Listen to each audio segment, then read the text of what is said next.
तो चलिए आज का आपका हिंदी प्रश्न पत्र का आपका आंसर आ चुका है और हम लोग आंसर शीट हम लोग मिला लेते हैं, ठीक ना, ताकि आपको पता चल जाएगा। तो पहला प्रश्न का आंसर हो जाएगा आपकी समय की कीमत समझना, ठीक ना। पहला का आंसर हो जाएगा ऑप्शन नंबर बी, और वहीं दूसरा का आंसर हो जाएगा अपनी आक्रामकता और आलस्य, ठीक ना। दूसरा का आंसर क्या हो जाएगा? Option number B. फिर तीसरे प्रश्न पे चलते हैं। तीसरा प्रश्न है कार्य किस स्थिति में सफल नहीं होता है? तो कार्य किस स्थिति में सफल नहीं होता है? तो समय बीत जाने पर, ठीक ना। ऑप्शन नंबर सी हो जाएगा। और वहीं पे हम लोग चौथा प्रश्न देखते हैं, दुनिया की सफल व्यक्तियों की सफलता का रहस्य क्या है बच्चों? तो क्या है? समय का सदुपयोग, ठीक ना। दुनिया की सफलता का क्या हो जाएगा? Option number D. फिर चलिए प्रश्न संख्या 5, इस पद्यांश में कितने स्वभाव का वर्णन किया गया है? तो कितने स्वभाव का वर्णन किया गया था? फूल और कांटा, ठीक ना। Option number A. चलो अगला प्रश्न देखते हैं। अगला प्रश्न है आपका, फूल सभी के हृदय को कैसे प्रसन्न करता है? तो कैसे प्रसन्न करता है? अपने सुगंध और रंगों से, ठीक ना। ऑप्शन नंबर सी हो जाएगा।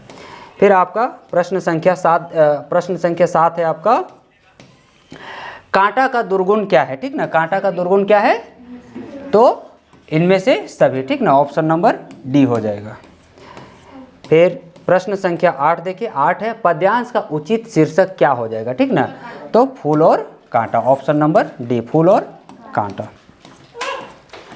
फिर अगला प्रश्न, शब्द समूह अर्थ स्पष्ट हो, इसका ऑप्शन क्या हो जाएगा? वर्णमाला, ठीक ना। इसका हो जाएगा वाक्य, ठीक ना। Option number C. चलिए आप लोग जो भी मारे हैं साथ में बोलते जाइए, कोई दिक्कत नहीं। अगला प्रश्न है, जब वर्षा आई तब सभी लोग प्रसन्न हो गए, यह कौन सा वाक्य है? तो यह मिश्र वाक्य है, ठीक ना, यह मिश्र वाक्य है। फिर अगला प्रश्न देखिए, अगला प्रश्न है, कृतवाच्य में किससे संबंध है? तो किससे संबंध है? कर्ता, ठीक ना। Option number A. अगला प्रश्न देखिए, अगला प्रश्न है, सरकार द्वारा लोक कलाकारों की समानता किया गया? कर्मवाच्य, ठीक ना। इसका ऑप्शन नंबर बी हो जाएगा। अगला प्रश्न देखिए, अगला प्रश्न है, वाक्य में आए शब्दों के वार्णिक परिचय देने के लिए क्या करते हैं? पद परिचय, ठीक ना। ऑप्शन नंबर ए हो जाएगा इसका सही जवाब, पद परिचय। अगला प्रश्न है आपका कि वह भारत मैच जीत गया, इसका आंसर क्या हो जाएगा? Option number D, option number D.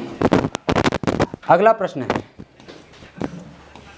अगला प्रश्न काव्य के यानी कि 15 का आंसर क्या हो जाएगा? सी, अलंकार, ठीक ना। 15 का आंसर हो जाएगा आपका अलंकार। 16 पे आते हैं, 16 का आंसर हो जाएगा आपका सी, उपमा अलंकार, ठीक ना। मृगिल देखी, तो इसका हो जाएगा बी, यमक अलंकार, ठीक ना। क्या हो जाएगा? यमक अलंकार। फिर अगला प्रश्न देखते हैं, अगला प्रस्तुत गद्यांश किस पाठ से लिया गया है? तो कौन से पाठ से लिया गया था? नौबत खाने में इबादत, ऑप्शन नंबर सी। अगला प्रश्न है, अमीरुद्दीन का ननिहाल कहाँ पर था? तो कहाँ पर था? काशी, ठीक है। अगला प्रश्न देखते हैं, अगला प्रश्न, इस पाठ के रचयिता कौन है? तो इस पद के रचयिता कौन है? तो सूरदास। चलिए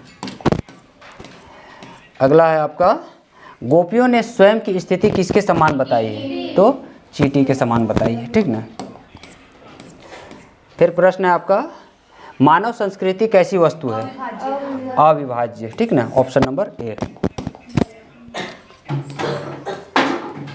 बाल गोविंद भगत क्या थे? तो बाल गोविंद भगत एक गृहस्थ व्यक्ति थे, ठीक ना। बाल गोविंद भगत एक गृहस्थ व्यक्ति थे। नहीं साहब वो लंगड़ा है, क्या जाएगा फौज में? ये पागल है पागल, यह किसने कहा था? तो पान वाले ने कहा था, ठीक ना। अगला प्रश्न देखिए कि 23 हो ही गया, ऑप्शन 24। एक कहानी, यह भी पाठ के लेखिका का नाम क्या है? तो मन्नू भंडारे, ठीक ना, मन्नू भंडारे। अगला प्रश्न, शिव धनुष तोड़ने की तुलना तुलना परशुराम ने किस शत्रु से की है? तो सहस्त्रबाहु से, ठीक ना, सहस्त्रबाहु से। उत्साह किस प्रकार का काव्य संगीत है? तो आवाहन, ठीक ना, आवाहन गीत है, ठीक ना। कैसा गीत है? तो यह आवाहन गीत है।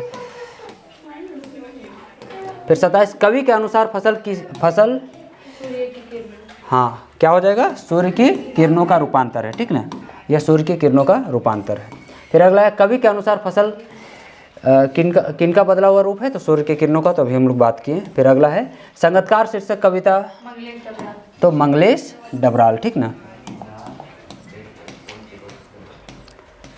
कटाव हिंदुस्तान क्या कहा जाता है, स्विट्जरलैंड, ठीक ना, ऑप्शन नंबर सी। फिर अगला है लेखक के हिरोशिमा कहाँ पर लिखी गई थी, तो डी, भारत लौटकर रेलगाड़ी में बैठकर, ठीक ना। तो हम लोग यहाँ पे सभी प्रश्न हम लोग देखे और सभी